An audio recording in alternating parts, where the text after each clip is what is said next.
আপনারা সবাই একমত আছেন না ভাই? খবর বালা আলহামদুলিল্লাহ।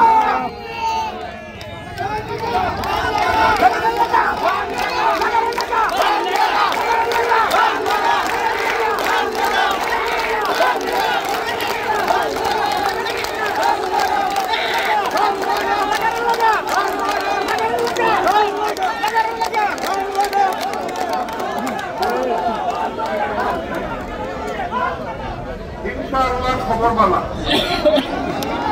ধানের শীষ কয়টা? সুতরাং একটাই পাইব, এক গরিব পাইব। আমরা অনুরোধ করি, আসুন আমরা সকলে ঐক্যবদ্ধ ভাবে ওই একটা ধানের শীষকে আমরা বিজয়ী করার জন্য সকলে ঐক্যবদ্ধ থাকি। কি বলেন? আমরা ঐক্যবদ্ধ থাকবো না? সবাই বলেন আমরা ঐক্যবদ্ধ থাকবো।